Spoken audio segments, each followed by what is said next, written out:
na unim se Justice Blay enwa abrante no ekokoye interview no nsem no yete eba ama bia nso atwumi akoso yeba na yenya adaje na interviewer Justice Nkuku Blay ekoye no yabedimu enkomo atwumi ete ama Anzaloti Justice Nkuku Blay yes ai ninsem no very serious accusation yes very serious asem na wakwa kopedi aba no wo ba bi ofi ba ninsem no de tudwana utun sa ade no anu eden papa anu eden Nkuku Blay nsem no kan no a won se Anzaloti asem we yedi kan di hu nkomo yes o me ka tro se ya wayalie bi o Manchester United sa yalie na bi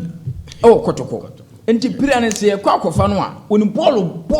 bokoduru Kotoko anu wasan onya landi wo Kotoko na this na bonse ne form na depe ene bi na Nkuku di Blay di gu form no because Kotoko team na kwa say we twafa we yachi na we twafa we yachi ti de bia manso wo team no ai because se yi se no kura so wa asem na Blay kana anka me yonko no Anzaloti me ne Anzaloti ne ye adwuma day in day out e betani ya bo adwuma management appoint say o mo bo adwuma day in day out na ebi Anzaloti me ge bia besra me na me na cha Anzaloti o Anzaloti me kalaba ni na wacha se me ne first street nso ni ade me ko chile bia me ne nam Anzaloti ya we say me ge no but last one Anzaloti asma fa chire akwa chige na twidi a na Anzaloti no adwemfi woni tirim yes and adwemfi Anzaloti tirim yes true why say because Anzaloti nya we na say ebi a okwachi no ko hu ge no okoko dai ole ge ne ko ka no ti ase dia fine ene enim say Anzaloti nya we ge ne mom na ya we na la anaso ya we so boy na wa ti ase ntoni mo na adwemfi woni tirim na wanya nyoma yi but Anzaloti so ya we say me ge ne me na kire no no timi fam machi ene ne ko wacha che ekoya yi dia ene management tu hu say betena ba ya adwuma ho anu say na adwuma ya be matrama kwe yes and there is no unity because adwuma we no unity ni wa wontumi ye yes wontumi nkomo adwuma na ya betena na say adwuma ye popo ana ye yes sports yi na and the rocho mo yima ni amon kra no tuma da ba kata mam nyem on say ko ban sa on say adwuma na ye no emfa me ka say na the rocho akwa ji kole ne kalaba sa o ji ni gasa on say o wa kole mfa de am tutu kon fa tutu ma no yeah true bonze chese man mfuro se do wo flow nche batef no so a odo Blay no ka wom ese na sansa ne de ya onfa nse ne mu oduru tef do bet oduru tef so be ha no oduru ba bi pono so le pass bi me kwa mpoko wa so fa no only ai onfa ma no obayi na ni kura ma sama nwem ho wo ma mburiki ati we waje mi ge wo sam be on long well say onya also pia ma no mfa ma no because we ne nkomo na otina and we ya dia e course o lot of clubs me be ten akan me be kan sami o ese yalie no that time na ye test ni won yalie no ebi o Manchester United ebi o Kumasi Asante Kotoko eno nti na mokofa player ba oni ball no bo pa bela asawa no wasa eno na Justice Blay nei wa confirm ya mo Blay hu no yalie wo ho o se da ni pa Blay mu Justice Blay yeah oba out no ama obi aso ehun problem na Kotoko face so say player wono we could not have so akwa kopia na wo she clubhouse shisha Blay na kanina yeah na sesa o ti come on amu bochi sasa oni abolomo o inside wo so say omo se ono nko ana omo se ono nko mo di bia said Blay ba bebre Blay si me Blay so ku evidence a we mistake obo release ade no omo wi ati nyina hu se ya Kotoko team ne de wo mu nie oni ba ka that big clubs no wo hu dudu na e ba na ni so di hu ni say ope Kotoko abo onya Kotoko abo onya house ba o feel comfortable enti oba the best na ba ya ma wonya the results na wonya from the player no so my player na hu woni so di hu in the club say one man media agro who as a club as Kotoko no this year who did 2-3 trophies who did FA Cup who did Premier League who did Confederation Cup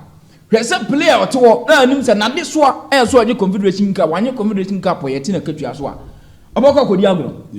wanye Confederation Cup obono susu bi kam obedi agro da bi oni agro oni nse ni sika bi be ka onya sikari akofie sika nti na obobolo no wana nka aka ase den ya sika very important opamonto akofie do na ko chen Iran ko bobo o ka se Iran bo be na bo no do ko peska skenti no ko Iran no eni se ko nim se ko manye ne mo a me de beji me sika na ma sa player na ni so di hunu no ko ni se ko de Kotoko openie to achieve Confederation Cup trophy enye easy enye chichakwe yemfa nye Confederation Cup ensa ana masam yemfa nye Confederation anka na clubhouse a club akọ campaign ekotreni ede akobo match na ma edi wa akoni aba ese afekura na nansei ma se ne ba antokwa ba nti yaba ne yemobi yaba se yesi yemobi amfa bi oba bi ama obi ukos mo ya ma adina ya camp de ma ba ma wo de ba no ba ye dey because ana Kotoko as a club where the level of Kumasi Asante Kotoko team no etna clubhouse the whole year season bad bad Kumasi Asante Kotoko na ma camp all the players players they over camp o ma akabia 3 matches be 2 days be men fan 2 days be na wa camp o because ba bia ntimi ma yes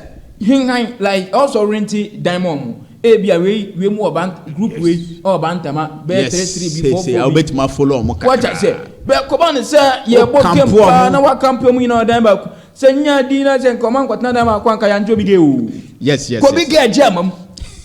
what say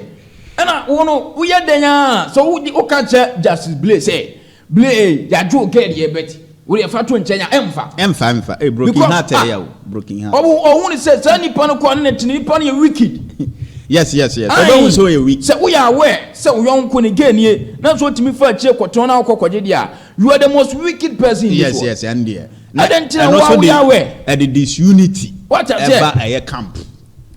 because side be ebe side with a justice play yes na other side be so aside because they say tenedu na dey care no ema Justice Blay continue to be blame na kan yes o dey tenedu na dey care ne ma no na tenedu dey care ne ma no we no ana o mo asake ka ge no dey ama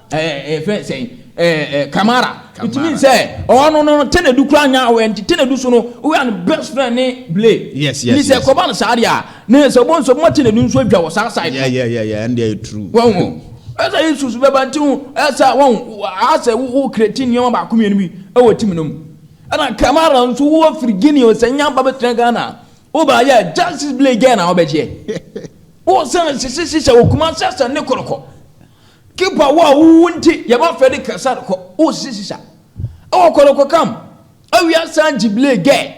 na ade ba ko koroko aye ne say wo tun se de o maye no they are trying to sacrifice Blay. Yes. We are Manchester United here. Manchester United is trying to do total overhauling of Omo influence young players, you know. To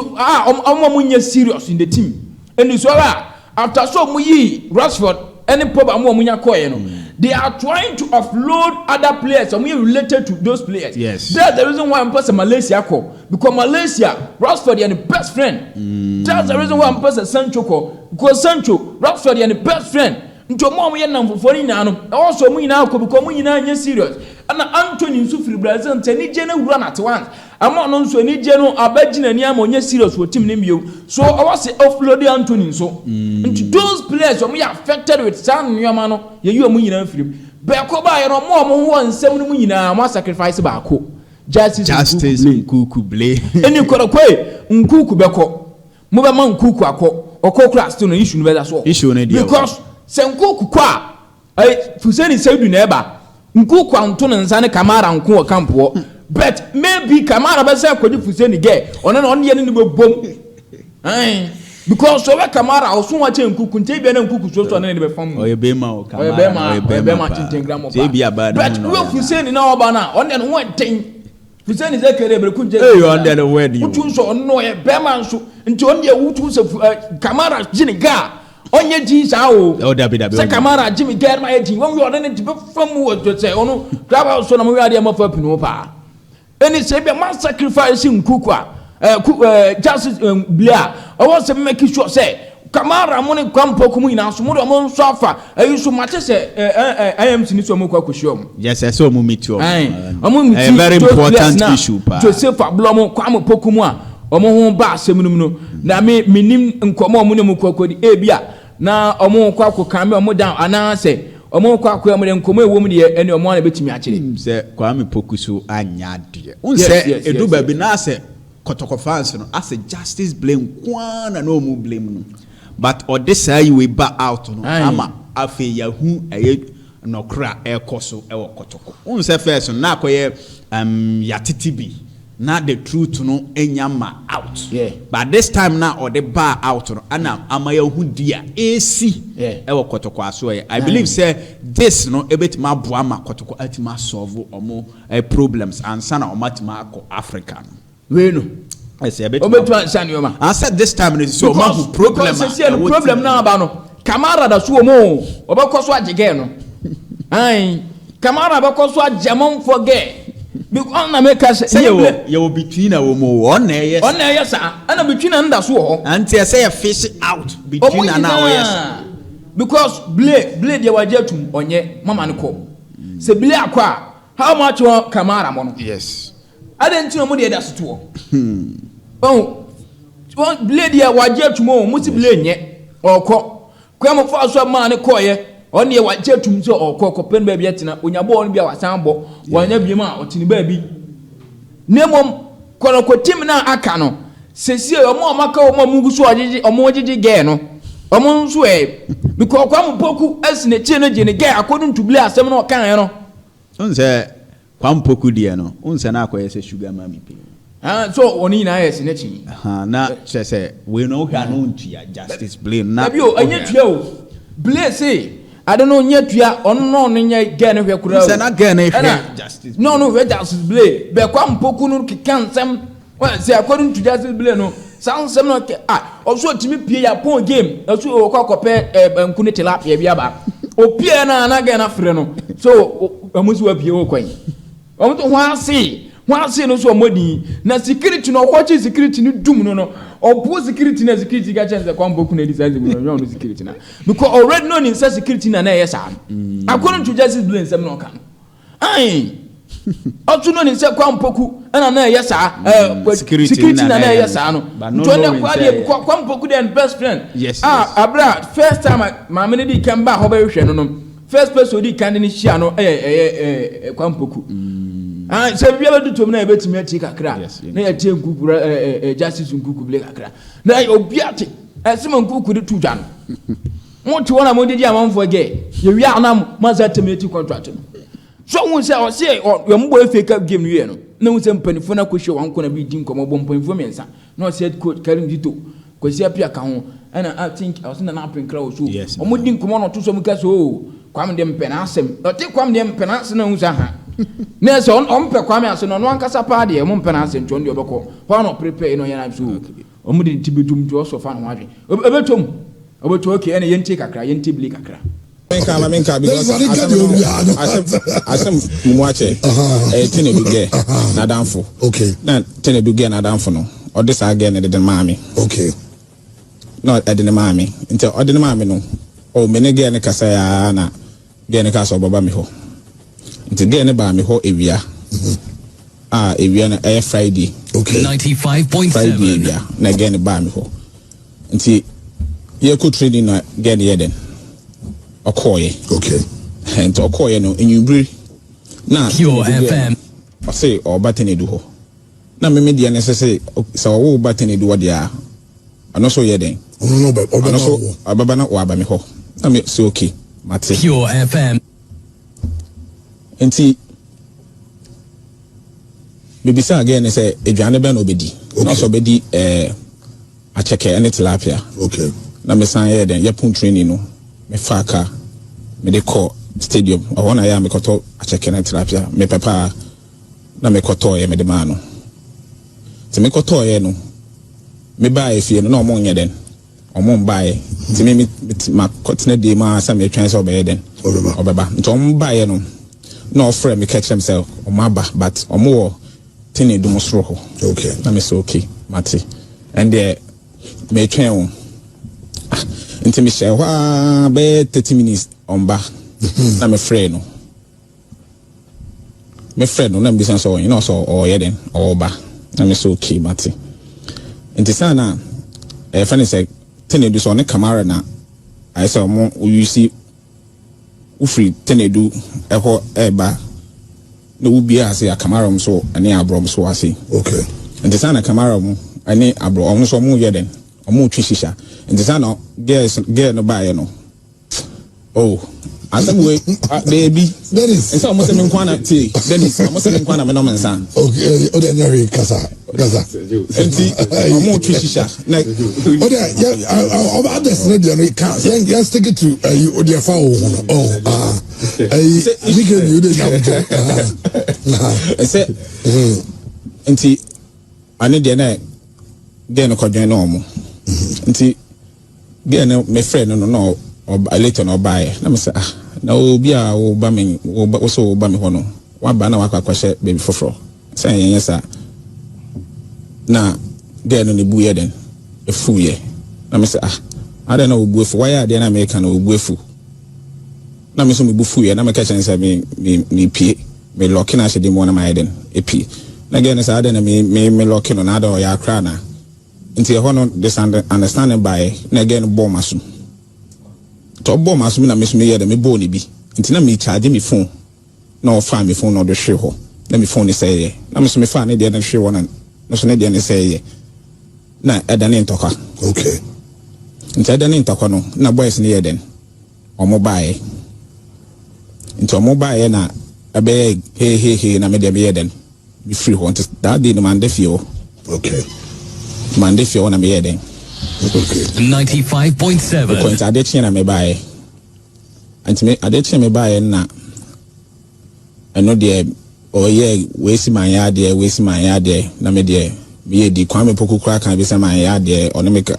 like also me mukra na me pasa me kasa no ho. Me so ebufo na aba na e twa so. Ti e twa so no. Sana boys ni bi ma ge no. So on call report to police station. Again, so okay. Yes. Only a Blay send me no. Baby to so. A few kwan and kobe we are wabakwa mpoku kura asem o ka che no so na de ade a. Nsem no doso no do tuja. Ai. Justice Nkuku Blay. The boys need ye no campo no. Ai. Ono akofa ne Calabar. Ade na firi ba bia ba tenedu adom no unze we ye tenedu ge wo na oba ye tenedu nim se boys na mo doso ohun kamara se kamara wa kampo obi bo we mu nipa ge no fata na nka so pe na asem no ono de ge na ma no uchi Justice Nkuku Blay na kamara watimi afu akire akwaje ge no na akwaje ge no no akokan ya de no no mo no na korokwa hu se oye problem of kumasi asa ne korokwa nti yem akwa ne befa so na ebeja no kwa na fitim no mako ti korokwa fa wonu kunsa amarako na korokwa wonu kunsa odni ti do mu no sisi ye omo maka ne kamara mo no masesa na because Justice Blay na yaje ne geo wanka we ya twini firi kwa mpoku aje baako kamara aje baako na je ye gia ono de ono imfa nche na fight besi no ono nso ho because ka ono se eduru ba bi no oba tef no so a eya na ontan fa nsebe besi achi ntan kotef no so nto duru park no so de obo onya bo papa pasia ma all right wo ya de na nya obeka kyew bet se obo achi dia o hye won kasa training ground so hye won kasa bet ebi wo ho no ma ono de no hwe ne saa